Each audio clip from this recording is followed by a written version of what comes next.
नमस्कार दोस्तों, आज मैं आपको धर्मराज जी और देवरानी जेठानी की कहानी सुनाने जा रही हूँ। एक समय की बात है, एक गांव में एक बुढ़िया अपनी दो बहुओं के साथ रहती थी।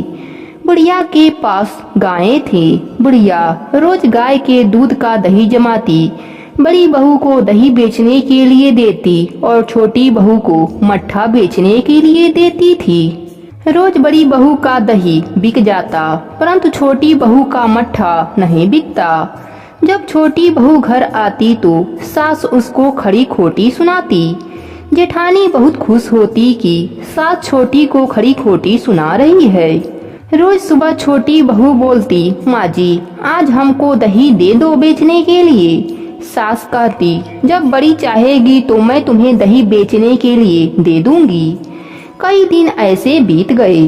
छोटी बहू रोज गाली खाती रहती थी। फिर एक दिन उसकी सास ने कहा कि आज मट्ठा बेचकर आना, वरना घर मत आना। छोटी बहू मट्ठा लेकर चल दी। मट्ठा नहीं बिका। वह रोते रोते जंगल में चली गई। एक पीपल के पेड़ के नीचे बैठकर रोने लगी और कहने लगी, हे धर्मराज जी महाराज, आप मेरे प्राण निकाल लीजिए, नहीं तो मैं कहाँ जाऊंगी। तभी एक बूढ़े बाबा आए और बोले, बिटिया बहुत प्यास लगी है, क्या तुम्हारे पास पानी है? बहू ने कहा, नहीं बाबूजी, पानी तो नहीं है, यह मट्ठा है, इसे पी लीजिए। फिर बूढ़े बाबा सारा मट्ठा पी लिया। फिर बूढ़े बाबा बोले, बिटिया रात हो रही है, घर जाओ। बहू ने कहा, घर जाऊंगी तो गाली खाऊंगी, इससे अच्छा यहीं पर ठीक है। बूढ़े बाबा ने कहा, बिटिया गाली क्यों मिलेगा तुम्हें? बहू ने कहा, बाबूजी आज मेरी मट्ठा बिका नहीं, पैसे मिले नहीं, इस कारण गाली मिलेगी। फिर बूढ़े बाबा ने जमीन पर से कंकड़ उठाकर उसके मटके में भर दिया और बोले, बिटिया अब तो तुम्हें मट्ठे के बदले में कुछ मिल गया है, अब तुम अपने घर जाओ। छोटी बहू घर आकर चौकी के नीचे कंकड़ भरे मटके रख दिए और घर के कामों को करने लगी। सास ने बहू को देखा तो बोली, आज मट्ठा घुमाकर लाई हो या बेचकर? बहू ने कहा, माँ जी आज मैंने मट्ठा बेच दिया है। तब सास ने कहा, पैसे कहाँ है? बहू ने कहा, माँ जी पैसे मटके में भरकर चौकी के नीचे रखे पड़े हैं, ले लीजिए। सास और बड़ी बहू ने मटका को चौकी के नीचे से निकालने लगे, पर यह क्या, मटका तो टस से मस नहीं हो रहा था। बड़ी मेहनत के बाद दोनों मटके चौकी के नीचे से बाहर आए। तब सबने देखा उसमें हीरे जवाहरात सोना चांदी भरे हैं। सास बड़े आश्चर्य से कहने लगी, बहू यह सब कहाँ से लाई? तब छोटी बहू ने जो जो हुआ था सब बता दिया।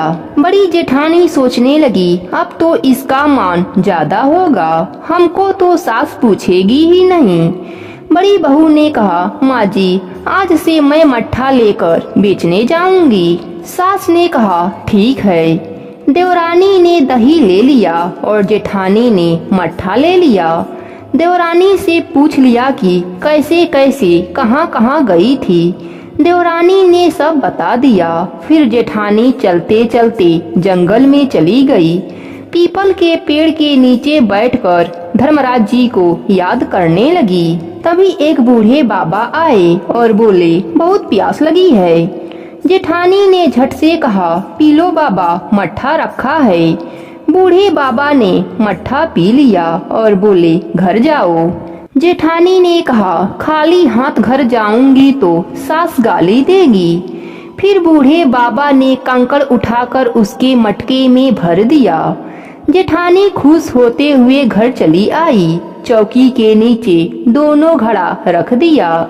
कुछ समय बाद जेठानी और सास ने घड़ा खोला तो उसमें से खूब सारे मधुमक्खियां निकलकर उन दोनों पर चिपक गईं और काटने लगीं। सास ने छोटी बहू को आवाज लगाई, बचाओ बचाओ। छोटी बहू दौड़कर आई और धर्मराज जी से प्रार्थना करने लगी। फिर मधुमक्खियां गायब हो गईं। जेठानी ने कहा, छोटी, तुम्हारे मटके में हीरे जवाहरात निकले, मेरे में क्यों कीड़े मकोड़े निकले। तभी आकाशवाणी हुई कि तुमने लालच में अपना मट्ठा दान किया। जबकि छोटी बहू निस्वार्थ भाव से भगवान को याद किया और मट्ठा दान किया। उसको उसका फल मिला और तुमको लालच का फल मिला। तो देखा दोस्तों, धर्मराज जी ने कैसे छोटी बहू पर अपनी कृपा की और बड़ी बहू को उसके कर्मों के अनुसार उसको सजा दिए। दोस्तों, इस भागदौड़ की जिंदगी में सबको दान धर्म करना चाहिए।